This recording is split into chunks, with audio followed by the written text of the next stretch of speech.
ಏಷ ದೇವೋ ವಿಶ್ವಕರ್ಮ ಮಹಾತ್ಮ ಸದಾ ಜನಾನಾಗಂ ಹೃದಯೇ ಸನ್ನಿವಿಷ್ಟಃ ಹೃದ ಮನುಷ್ಯ ಮನಸಾ ವಿಕ್ಲೃಪ್ತೋ ಏತದ್ವಿಧರ್ಮಮೃತಾಸ್ತೆ ಭವಂತಿ.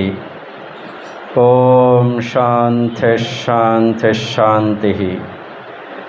ಜ್ಞಾನವೈರಾಗ್ಯಸಂಪನ್ನಂ ವೇದವೇದಾಂತಪಾರಗಂ ಸಕಲಾಗಮತತ್ವಜ್ಞಂ ಸುಜ್ಞಾನಪ್ರಭುಮಾಶ್ರಯೇ. ಶ್ರೀ ಗುರುಭ್ಯೋ ನಮಃ. ಶ್ರೀ ವೀರಬ್ರಹ್ಮೇಂದ್ರ ಮಹಾಸ್ವಾಮಿನೇ ನಮಃ.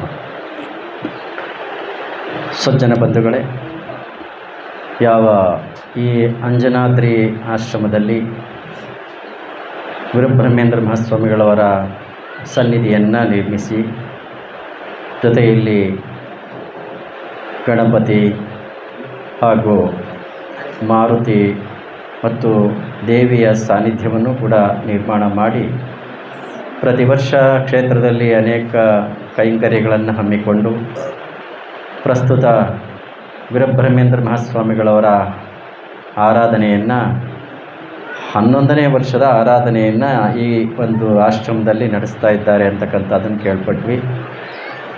ಈಗ ತಾನೇ ವೇದಿಕೆಯಲ್ಲಿ ಸಾನ್ನಿಧ್ಯವನ್ನು ವಹಿಸಿ ಆಶೀರ್ವಚನವನ್ನು ನೀಡಿರ್ತಕ್ಕಂಥ ನಮ್ಮ ಶ್ರೀ ಶ್ರೀ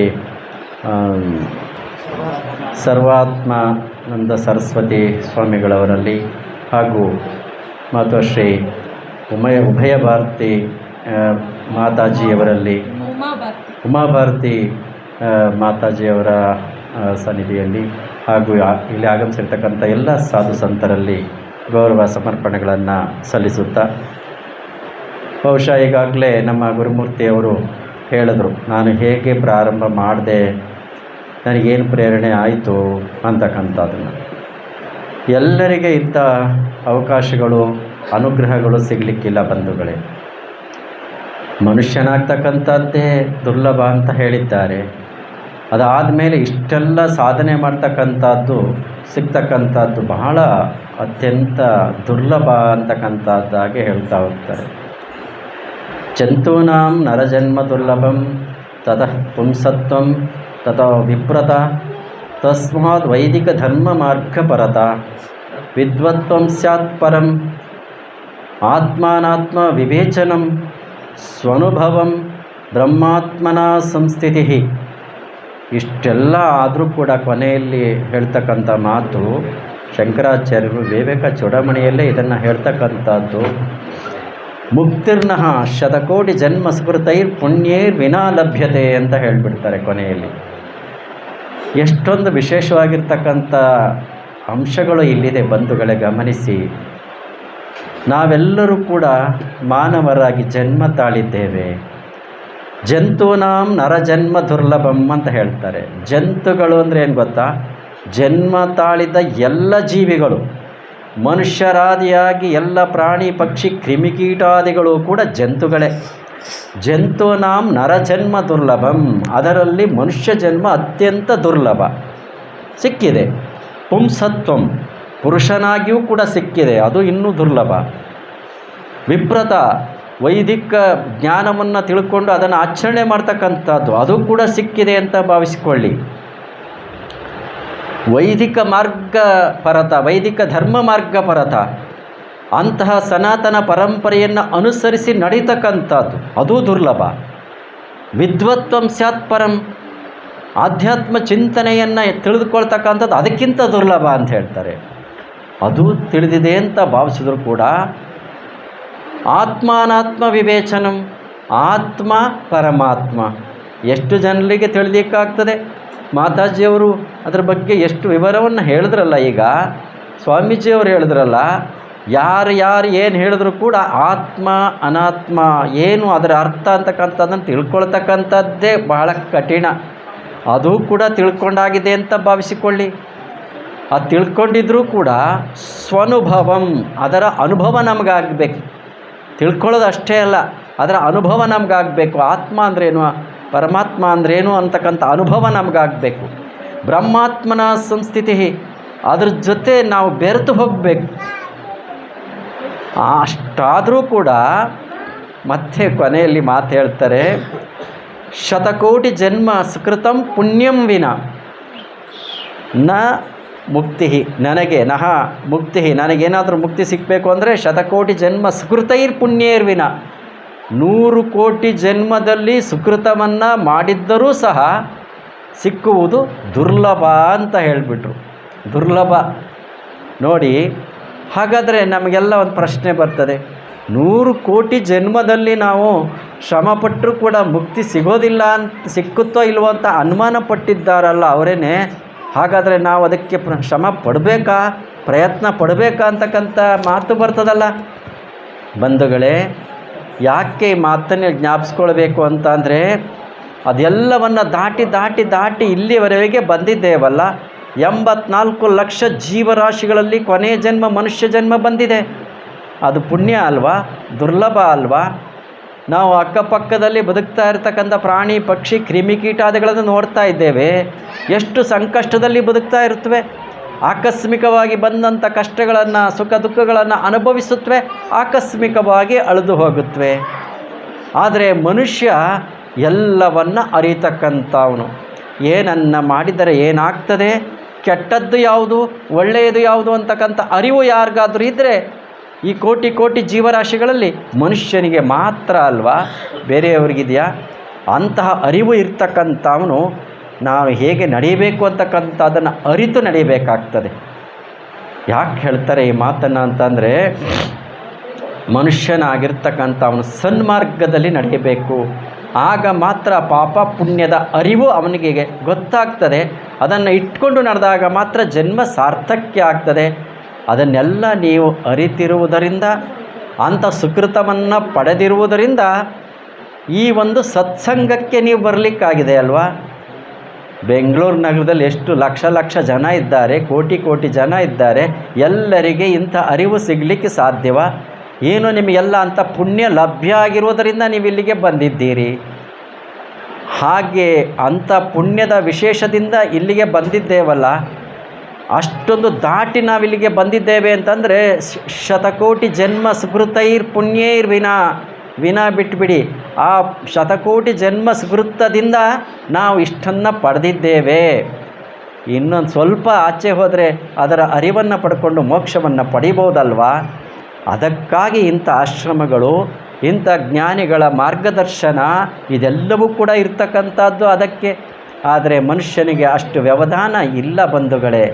ಅದರೊಳಗೂ ಕೂಡ ಇಂಥ ಲೌಕಿಕ ಜಗತ್ತಿನಲ್ಲಿ ಇವತ್ತು ನಮಗೆ ಇಂಥ ಸನ್ಮಾರ್ಗಕ್ಕಿಂತ ಅನ್ಯ ಮಾರ್ಗದ ಕಡೆಯೇ ನಮ್ಮ ಒಲವು ಹೆಚ್ಚಾಗಿದೆಯಲ್ಲ. ಆದಿ ಶಂಕರಾಚಾರ್ಯರು ಹೇಳೋ ಮಾತನ್ನು ನೀವೆಲ್ಲ ಕೇಳಿರ್ತೀರಿ.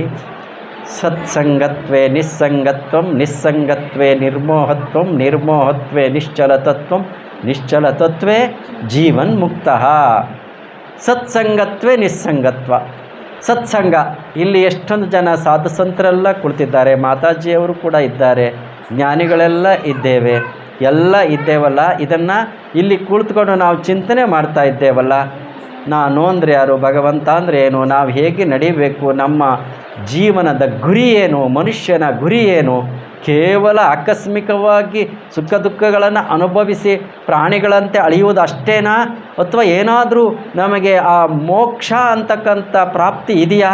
ಮೋಕ್ಷ ಅಂದರೆ ಏನು, ಅದನ್ನು ಯಾಕೆ ಪಡೀಬೇಕು ಅಂತಕ್ಕಂಥ ಚಿಂತನೆಯನ್ನು ಮಾಡ್ತಾ ಇದ್ದೇವಲ್ಲ, ಇದಕ್ಕೆ ಸತ್ಸಂಗ ಅಂತ ಹೇಳ್ತಾರೆ ಬಂಧುಗಳೇ. ಸತ್ಸಂಗತ್ವೇ ನಿಸ್ಸಂಗತ್ವ. ಇಲ್ಲಿಷ್ಟು ಜನ ಕುಳಿತುಕೊಂಡಿದ್ದೀರಲ್ಲ, ಇದೇ ಸಮಯವನ್ನು ನೀವೇನಾದರೂ ಮನೆಯಲ್ಲೋ ಇನ್ನೆಲ್ಲೋ ಕುಳಿತುಕೊಂಡು ಕಳೆದಿದ್ರೆ ಯಾವ್ಯಾವ ದೃಶ್ಯ ನೋಡಿಕೊಂಡು ಏನೇನು ಅನುಭವಿಸ್ತಿದ್ರೋ ಏನೋ ಗೊತ್ತಿಲ್ಲ. ಆದರೆ ಅದೆಲ್ಲ ದೂರ ಆಗಿ ಇಲ್ಲಿ ಕುಳಿತುಕೊಂಡು ಈ ಆಶ್ರಮದಲ್ಲಿ ಸತ್ಸಂಗದ ಚಿಂತನೆಯನ್ನು ಮಾಡ್ತಾ ಇದ್ದೀರಲ್ಲ, ನಿಸ್ಸಂಗ ದೂರ ಆಯಿತು, ಕೆಟ್ಟ ಸಂಘಗಳು ದೂರ ಆಯಿತು. ಸತ್ಸಂಗತ್ವೇ ನಿಸ್ಸಂಗತ್ವ, ಕೆಟ್ಟ ಸಂಘಗಳು ದೂರ ಆಯಿತು. ಅಂಥ ಎಲ್ಲ ನಮ್ಮಲ್ಲಿರ್ತಕ್ಕಂಥ ದುರ್ಗುಣಗಳನ್ನು ದೂರ ಮಾಡಿಕೊಂಡಾಗ ನಿರ್ಮೋಹತ್ವಂ ಅಂತಕ್ಕಂಥದ್ದು. ಸತ್ಸಂಗತ್ವೇ ನಿಸ್ಸಂಗತ್ವಂ, ನಿಸ್ಸಂಗತ್ವೇ ನಿರ್ಮೋಹತ್ವಂ. ನಿರ್ಮೋಹತ್ವ ಅಂದ್ರೇನು? ನಾವೆಲ್ಲರೂ ಕೂಡ ಒಂದಲ್ಲ ಒಂದು ಜೀವನದ ಹೋರಾಟದಲ್ಲಿರ್ತಕ್ಕಂಥವ್ರೆ. ಏನು ಸಂಪಾದಿಸಬೇಕು, ಹೇಗೆ ಗಳಿಸಬೇಕು, ಹೇಗೆ ಅನುಭವಿಸ್ಬೇಕು ಅಂತಕ್ಕಂಥದ್ದನ್ನೇ ಚಿಂತನೆ ಮಾಡ್ತಾ ಇರ್ತಕ್ಕಂಥವ್ರು. ನಿರ್ಮೋಹತ್ವ ಹೇಗೆ ಬರಲಿಕ್ಕೆ ಸಾಧ್ಯ? ಇಲ್ಲಿ ಕುಳಿತುಕೊಂಡಿದ್ದಾಗ ಒಂದಷ್ಟು ಆ ವ್ಯಾಮೋಹ ದೂರ ಆಗಿರ್ತದೋ ಏನೋ. ಓ ಗುರುಗಳು, ದೇವರು ಇಲ್ಲೆಲ್ಲ ಹೇಳ್ತಾ ಇದ್ದಾರಲ್ಲ, ನಿಜ ನಿಜ ಅನ್ನಿಸ್ತಾ ಇರ್ತದೆ. ಇಲ್ಲಿಂದ ಆಚೆಗೆ ಹೋದ ತಕ್ಷಣ ಮತ್ತೆ ಶುರುವಾಗಿರ್ತದಲ್ಲ ಮನೆಯ ಚಿಂತೆ, ವ್ಯವಹಾರದ ಚಿಂತೆ. ಆದರೆ ಇಲ್ಲಿರೋಷ್ಟು ಸಮಯಕ್ಕಾದರೂ ದೂರ ಆಗಿದೆಯಲ್ಲ. ಸತ್ಸಂಗತ್ವೇ ನಿಸ್ಸಂಗತ್ವಂ, ನಿಸ್ಸಂಗತ್ವೇ ನಿರ್ಮೋಹತ್ವಂ, ನಿರ್ಮೋಹತ್ವೇ ನಿಶ್ಚಲತತ್ವಂ. ಅಂತಹ ಅವನಿಗೆ ನಿರ್ಮೋಹತ್ವ ಬಂದಾಗ ನಿಶ್ಚಲ ತತ್ವ ಸಿಗ್ತದೆ ಅವನಿಗೇನು ಅಂತ ಅಂದರೆ ಭಗವಂತ ಒಬ್ಬನೇ. ಇದೆಲ್ಲ ಕ್ಷಣಿಕ ಅಂತಕ್ಕಂಥ ಭಾವನೆ ಬರ್ತದಲ್ಲ, ಅದನ್ನೇ ಆ ಮಹಾವಾಕ್ಯ ಹೇಳ್ತಕ್ಕಂಥದ್ದು ಬ್ರಹ್ಮ ಸತ್ಯ ಜಗನ್ಮಿಥ್ಯ. ಅವನೊಬ್ಬನೇ ಸತ್ಯ, ಇದೆಲ್ಲ ಮಿಥ್ಯ. ಮಿಥ್ಯ ಅಂದ್ರೇನು? ಏನಪ್ಪ ನಾವು ಬೆಳಗ್ಗೆದ ನೋಡ್ತಾನೆ ಇದ್ದೇವೆ, ಎಲ್ಲ ಇದ್ದೇ ಇದೆ, ಯಾಕೆ ಮಿಥ್ಯ, ಯಾಕೆ ಸುಳ್ಳು ಅನ್ನಿಸ್ತದಲ್ಲ. ಒಂದು ಸಲ ಚಿಂತನೆ ಮಾಡಿ, ಎಷ್ಟು ದಿನ ನಾವೆಲ್ಲ ಇರಲಿಕ್ಕಾಗ್ತದೆ? ಎಷ್ಟೋ ಜನ, ಕೋಟಿ ಕೋಟಿ ಜನ ಹೋಗಿದ್ದಾರಲ್ಲ ನಮ್ಮ ಹಿಂದೆ, ಬಂದವರೆಲ್ಲ ಹೋಗಿದ್ದಾರಲ್ಲ. ಇನ್ನೂ ಎಷ್ಟು ಜನ ಬಂದರೂ ಕೂಡ ಹೋಗ್ತಾನೇ ಇದ್ದಾರಲ್ಲ. ಶಾಶ್ವತವ? ನಮ್ಮ ಜೊತೆ ಇರ್ತಕ್ಕಂಥ ಪ್ರಾಣಿ ಪಕ್ಷಿ ಕ್ರಿಮಿಕೀಟಾದಿಗಳು ಶಾಶ್ವತವ? ಒಂದಲ್ಲ ಒಂದು ಹೋಗ್ತಾ ಇರ್ತಕ್ಕಂಥದ್ದನ್ನು ನೋಡ್ತಾನೇ ಇದ್ದೇವಲ್ಲ. ಇನ್ನು ಅನೇಕ ವಿಚಾರಗಳನ್ನು ಗಮನಿಸುವಾಗ ಈ ಜಗತ್ತೆಲ್ಲವೂ ಕೂಡ ಒಂದಲ್ಲ ಒಂದಿನ ನಾಶ ಆಗಿಯೇ ಹೋಗ್ತಕ್ಕಂಥದ್ದು ಅಂತಕ್ಕಂಥದ್ದನ್ನು ವೀರಬ್ರಹ್ಮೇಂದ್ರ ಸ್ವಾಮಿಗಳವರ ಅವರ ಕಾಲಜ್ಞಾನದಲ್ಲಿ ಹೇಳಿರ್ತಕ್ಕಂಥ ವಿಚಾರಗಳು ಒಂದೊಂದು ಸತ್ಯ ಆಗ್ತಕ್ಕಂಥದ್ದು ನೋಡಿದಾಗ ಈ ಜಗತ್ತೆಲ್ಲವೂ ಕೂಡ ಒಂದು ದಿನ ನಾಶ ಅಂತಕ್ಕಂಥದ್ದು ಗೊತ್ತಾಗ್ತದಲ್ಲ. ಹಾಗೆ ಇರ್ತಕ್ಕಂಥ ಈ ಜೀವನದಲ್ಲಿ ನಾವು ಅಂಥ ನಿಶ್ಚಲ ತತ್ವ ಭಗವಂತನೊಬ್ಬನನ್ನೇ ನಂಬಬೇಕು, ಅವನಲ್ಲಿ ನಮ್ಮನ್ನು ತಾದೈಕ್ಯ ಭಾವ ಮಾಡಿಕೊಳ್ಳಬೇಕು ಅನ್ನುವ ಭಾವವನ್ನು ಇಟ್ಕೊಂಡು ಒಂದು ಕ್ಷಣವಾದರೂ ಕೂಡ ಅವನಲ್ಲಿ ನಿಮ್ಮ ಭಕ್ತಿಯನ್ನು ಸಮರ್ಪಿಸಿ ಅವನಲ್ಲಿ ಲೀನ ಆದರೆ ಅದನ್ನೇ ಜೀವನ್ಮುಕ್ತತೆ ಅಂತ ಕರೀತಾರೆ. ಸತ್ಸಂಗತ್ವೇ ನಿಸ್ಸಂಗತ್ವಂ, ನಿಸ್ಸಂಗತ್ವೇ ನಿರ್ಮೋಹತ್ವಂ, ನಿರ್ಮೋಹತ್ವೇ ನಿಶ್ಚಲ ತತ್ವಂ, ನಿಶ್ಚಲ ತತ್ವೇ ಜೀವನ್ಮುಕ್ತಃ. ಹೇಗೆ ಈಗ ಹೇಳಿದ್ರು, ತಾರಕ ಮಂತ್ರಗಳನ್ನೆಲ್ಲ ಹೇಳಿದ್ರು. ಅದನ್ನು ನಾವು ಮನಸ್ಸಿನಲ್ಲಿ ಸ್ಮರಿಸುತ್ತಾ ಅವನಲ್ಲಿ ತಾದೈಕ್ಯ ಭಾವವನ್ನು ಹೊಂದಿಬಿಡಬೇಕು. ಅದು ಒಂದೇ ಸಲಕ್ಕೆ ಬರುವುದಿಲ್ಲ ಬಂಧುಗಳೇ, ನಿರಂತರವಾಗಿ ನಾವು ಪಠಿಸ್ತಾ ಇರಬೇಕು. ಅದರ ಅಭ್ಯಾಸ ನಿರಂತರವಾಗಿರಬೇಕು. ಗುರುಗೀತೆಯಲ್ಲಿ ಒಂದು ಮಾತು ಬರ್ತದೆ, ಅಭ್ಯಾಸ ನಿಮಿಷೇಣೈವ ಸಮಾಧಿ ಸಮಧಿ ಗಚ್ಚತಿ, ಶತಕೋಟಿ ಜನ್ಮ ಸುಕೃತೈರ್ ಪುಣ್ಯೇರ್ವಿನ. ಅವನಿಗೆ 100 ಕೋಟಿ ಜನ್ಮ ಇದ್ದರೂ ಕೂಡ ಅವನಿಗೆ ಅಂತಹ ಎಲ್ಲ ಪಾಪಗಳು ಕೂಡ ನಾಶ ಆಗಿ, ಕೋಟಿ ಜನ್ಮ ಪಾಪಗಳೆಲ್ಲ ನಾಶ ಆಗಿ ತತ್ಕ್ಷಣಾದೇವ, ಆ ಕ್ಷಣದಲ್ಲಿ ಅವನಿಗೆ ಆ ಭಗವಂತನ ಸಾಕ್ಷಾತ್ಕಾರ ಆಗಿ ಹೋಗ್ತದೆ ಅಂತಕ್ಕಂಥದ್ದಾಗಿ ಗುರುಗೀತೆಯಲ್ಲಿ ಹೇಳಲ್ಪಡ್ತದೆ.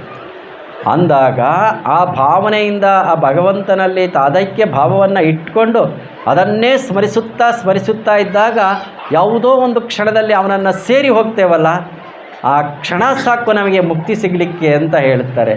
ಅಷ್ಟೂ ಮಾಡಲಿಕ್ಕೆ ನಮಗೆ ವ್ಯವಧಾನ ಇಲ್ಲ ಅಂತ ಅಂದಾಗ ಮನುಷ್ಯ ಜನ್ಮ ಅದು ವ್ಯರ್ಥ ಅಲ್ವಾ?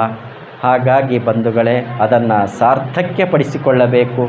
ಅದನ್ನು ಇಂಥ ಸತ್ಸಂಗದಲ್ಲಿ ನಾವು ಕಳೆಯಬೇಕಾಗ್ತದೆ. ಬಹುಶಃ ನಮ್ಮ ಗುರುದೇವ್ ಮೂರ್ತಿಯವರು ನಿಜವಾಗ್ಲೂ ಕೂಡ ಇಲ್ಲಿ ಈ ಒಂದು ಆಶ್ರಮವನ್ನು ಮಾಡಲಿಕ್ಕೆ ಬಹಳ ಪರಿಶ್ರಮವನ್ನು ಪಟ್ಟು, ಅವರು ಗೃಹಸ್ಥರಾಗಿದ್ದರೂ ಕೂಡ ವೈರಾಗ್ಯ ಮೂರ್ತಿಗಳಾಗಿ ದಂಪತಿಗಳಿರುವರು ಕೂಡ ಈ ಒಂದು ಸೇವೆಯನ್ನು ತಾವು ಆ ಒಂದು ಅನುಭವವನ್ನು ಪಡೆದುಕೊಳ್ಳುವುದರ ಜೊತೆಗೆ ಬೇರೆಯವರಿಗೂ ಕೂಡ ಅನುಭವವನ್ನು ಕೊಡಬೇಕು ಅಂತಕ್ಕಂಥ ನಿಟ್ಟಿನಲ್ಲಿ ಅವರ ಸೇವೆ ನಡೀತಾ ಇದೆಯಲ್ಲ. ಯಾಕಂತಂದರೆ ಆ ಆಧ್ಯಾತ್ಮ ಚಿಂತನೆಯನ್ನು ಮಾಡಲಿಕ್ಕೆ ಬ್ರಹ್ಮಚಾರಿಗಳೇ ಬೇಕು ಅಂತಾಗಲಿ, ಗೃಹಸ್ಥಾಶ್ರಮಿಗಳೇ ಬೇಕು ಅಂತಾಗಲಿ, ವಾನಪ್ರಸ್ಥಾಶ್ರಮಿಗಳೇ ಬೇಕು ಅಂತಾಗಲಿ, ಸನ್ಯಾಸಿಗಳೇ ಬೇಕು ಅಂತಾಗಲಿ ಇಲ್ಲ. ಯಾರು ಯಾವಾಗ ಬೇಕಾದರೂ ಪಡೆಯಲಿಕ್ಕೆ ಸಾಧ್ಯ ಆಗ್ತದೆ. ಆ ಮಾರ್ಗದಲ್ಲಿ ಅವರು ನಡೀಬೇಕಾಗ್ತದೆ. ಒಂದೇ ಒಂದು ನಿದರ್ಶನವನ್ನು ಹೇಳಿ ನಮ್ಮ ಆಶ್ರವಚನ ಮುಗಿಸಿಬಿಡ್ತೇವೆ. ಒಮ್ಮೆ ವ್ಯಾಸ ಮಹರ್ಷಿಗಳ ಮಗನಾಗಿರ್ತಕ್ಕಂಥ ಶುಕಮುನಿ ಮಹಾಜ್ಞಾನಿ, ವ್ಯಾಸರೇ ಅಂಥ ಮಹಾಜ್ಞಾನಿಗಳು. ಅವರ ಪುತ್ರನಾಗಿರ್ತಕ್ಕಂಥ ಶುಕಮುನಿ ಅಷ್ಟೇ ಜ್ಞಾನಿಯಾಗಿದ್ದರು.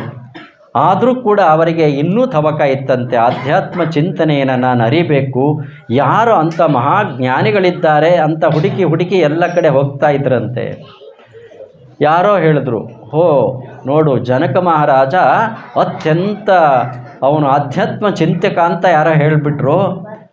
ನೋಡಬೇಕು ಅಂತ ಹೇಳಿ ಶುಕಮುನಿ ಹುಡುಕಿ ಬಂದರು. ಆ ಮಹಾರಾಜನ ಅರಮನೆಯ ಬಾಗಿಲಿಗೆ ಬಂದರು. ಒಳಗೆ ಒಡ್ಡೋಲಗ ನಡೆದಿತ್ತು. ಜನಕ ಮಹಾರಾಜನ ಒಡ್ಡೋಲಗ ನಡೆದಿತ್ತು. ಅಲ್ಲಿ ಸಾಕಷ್ಟು ಆಧ್ಯಾತ್ಮ ಚಿಂತಕರೆಲ್ಲರೂ ಕೂಡ ಇದ್ದರು. ಚಿಂತನೆಯೂ ಕೂಡ ನಡೀತಾ ಇತ್ತು. ಆಗ ಆ ಶುಕಮುನಿಗಳು ಯಾರೋ ದ್ವಾರಪಾಲಕರಿಂದ ಹೇಳಿ ಕಳಿಸಿದ್ರಂತೆ, ಆ ಜನಕ ಮಹಾರಾಜನಿಗೆ ಶುಕಮುನಿ ಬಂದಿದ್ದಾರೆ ಅಂತ ತಿಳಿಸ್ಬಿಡಿ ಅಂತ. ಹೋದರು. ಒಳಗೆ ಜನಕ ಮಹಾರಾಜ ಒಡ್ಡೋಲಗದಲ್ಲಿ ಕುಳಿತುಕೊಂಡಿದ್ದ. ಅವನಿಗೆ ಹೇಳಿದ್ರಂತೆ, ಶುಕ ಮಹಾಮುನಿಗಳು ಬಂದಿದ್ದಾರೆ ಅಂತ. ಹೌದಾ ಅಂತ ಒಂದು ಸಲ ಆಚೆ ನೋಡಿದ ಜನಕ ಮಹಾರಾಜ. ಎದ್ದು ಓಡಿ ಹೋಗಿ ಸತ್ಕಾರ ಮಾಡಲಿಲ್ಲ, ಕುಳಿತಲ್ಲೇ ಕುಳಿತುಕೊಂಡಿದ್ದ. ಎಲ್ಲ ಒಡ್ಡೋಲಗ ಮುಗಿಯಿತು. ಬಹಳ ಕೋಪ ಬಂದಿತ್ತು ಶುಕಮುನಿಗಳಿಗೆ.